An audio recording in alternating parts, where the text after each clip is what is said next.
Hello friends, इस part में हम आपसे डिस्कस करते हैं कि मेमोरी मैनेजमेंट की हमें रिक्वायरमेंट क्यों होती है। तो आप किसी भी मेमोरी की बात करें तो तीन आपके बेसिक फीचर होते हैं। मेमोरी की कास्ट हम क्या चाहेंगे कि कम से कम हो, और हम क्या चाहेंगे कि साइज अधिक हो। साइज अधिक होगा तो हम क्या कर सकते हैं, अधिक डेटा रख सकते हैं। और एक्सेस टाइम क्या हो, कम हो, फास्टर हो। तो ये तीन पैरामीटर यूजर हमेशा अचीव करना चाहता है। आपने मेमोरी हायरार्की में भी देखा होगा कि मेमोरी को इन्हीं तीन पैरामीटर के बेसिस पे आप क्लासीफाई भी करते हैं।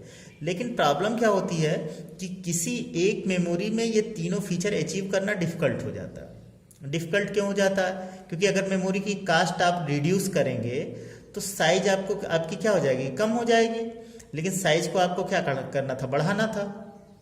अगर मेमोरी की कास्ट आपने रिड्यूस की तो इसका मतलब क्वालिटी कहीं ना कहीं डिग्रेड हुई, तो एक्सेस टाइम आपका क्या हो जाएगा, अधिक हो जाएगा। लेकिन आपको एक्सेस टाइम क्या करना था, बढ़ाना था। उसी तरह अगर आप साइज बढ़ाएंगे तो कास्ट क्या हो जाएगी, कम हो जाएगी। लेकिन कास्ट आपका क्या हो जाएगी, अधिक हो जाएगी। लेकिन कास्ट को आपको क्या करना था, कम करना था। साइज बढ़ाएंगे तो एक्सेस टाइम क्या होगा, अधिक हो जाएगा। लेकिन एक्सेस टाइम उनको क्या करना था, कम करना था। भाई अगर किसी बंदे को एक क्लासरूम में ढूंढना है तो कम टाइम लगेगा, पूरे कॉलेज में ढूंढना है तो अधिक टाइम लगेगा, क्योंकि कॉलेज का साइज क्या हो गया, अधिक हो गया। लेकिन तो मतलब क्या हुआ, मेमोरी की साइज अगर आप बढ़ाएंगे तो एक्सेस टाइम क्या हो जाएगा, अधिक हो जाएगा। लेकिन एक्सेस टाइम उनको क्या करना था, कम करना था। उसी तरह अगर हम एक्सेस टाइम रिड्यूस करना चाह रहे हैं तो हमको हाई कास्ट में मेमोरी यूज करनी होगी। लेकिन कास्ट हमें क्या करना था, रिड्यूस करना था। और अगर हम एक्सेस टाइम रिड्यूस कर रहे हैं तो उसके लिए हमें छोटे साइज की मेमोरी लेनी पड़ेगी, जबकि हमें साइज क्या करना है, बढ़ाना। तो मतलब ये तीनों फीचर एक दूसरे से के इन्वर्स होते हैं। अब इन तीनों फीचर को फाइंड आउट करने के लिए हम क्या करते हैं, लोकेलिटी ऑफ रेफरेंस कॉन्सेप्ट का यूज करते हैं और दो मेमोरी यूज करते हैं। जैसे एक मेमोरी आपने ले ली फिजिकल मेमोरी या मेन मेमोरी, दूसरी मेमोरी आपने ले ली सेकेंडरी मेमोरी। अब सेकेंडरी मेमोरी या हार्ड डिस्क की खासियत क्या होती है कि इसका कास्ट पर बिट कम होता है। अब अगर कास्ट पर बिट कम होगा तो इसका मतलब साइज आप इसकी बढ़ा सकते हैं। तो आपने देखा होगा सेकेंडरी मेमोरी की साइज आपके सिस्टम में क्या होती है, अधिक होती है। लेकिन इसका ड्रॉबैक क्या होता है कि इसका एक्सेस टाइम कम होगा, मीन्स स्लोअर एक्सेसिंग आपकी होगी। तो यहाँ पे आपके ये दो फीचर मिल गए। और साथ में आपने क्या किया, प्राइमरी मेमोरी का यूज कर लिया। प्राइमरी मेमोरी का कास्ट पर बिट तो हाई होता है, आपको पता है। तो ये तो इसका ड्रॉबैक हो गया। साइज आपका क्या होता है, सेकेंडरी मेमोरी के कंपैरिजन में लो होता है, तो ये भी ड्रॉबैक हो गया। लेकिन एक्सेस टाइम इसका क्या होता है, सेकेंडरी मेमोरी के कंपैरिजन में हाई होता। तो यहाँ से आपको एक्सेस टाइम का एडवांटेज मिल गया और यहाँ से आपको कास्ट और साइज का एडवांटेज मिल गया। तो एक मेमोरी में ये तीनों फीचर हम नहीं फाइंड आउट पा सकते थे। लेकिन अगर हम दो मेमोरी यूज कर लें तो हम क्या करेंगे, ये तीनों फीचर एक साथ अचीव कर लेंगे। अब अगर हमारे पास सिर्फ एक मेमोरी होती, सिर्फ सेकेंडरी मेमोरी होता, तो मैनेजमेंट आपका डिफिकल्ट नहीं होता।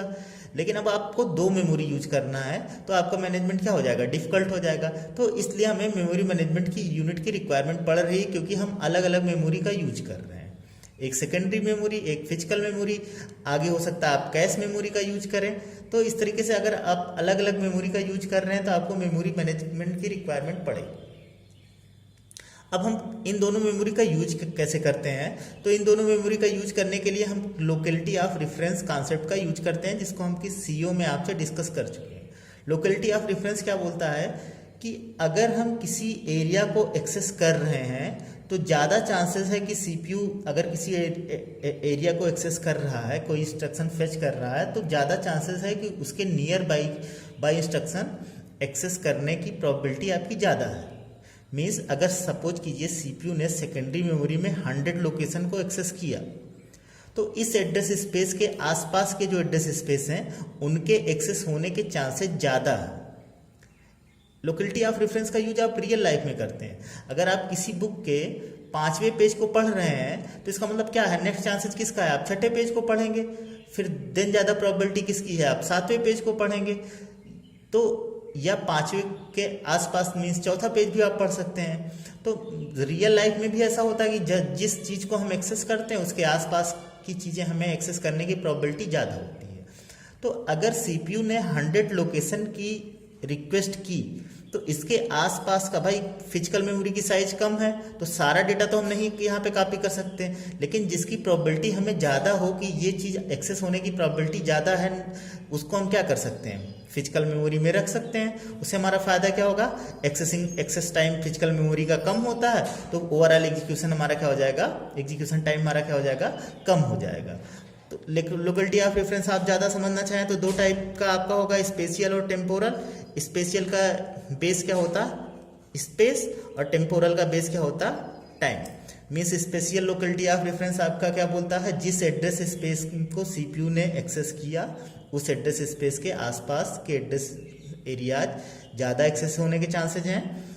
और टेम्पोरल लोकेलिटी ऑफ रेफरेंस का मतलब जिस चीज़ को आपने अधिक यूज किया है, अधिक टाइम्स यूज किया है, उसके एक्सेस होने के चांसेस ज़्यादा है। तो ये दोनों बेसिकली कॉन्सेप्ट से हम ये डिसाइड करते हैं कि किस चीज़ को हमें सेकेंडरी मेमोरी से प्राइमरी मेमोरी में रखना है। Next, thank you.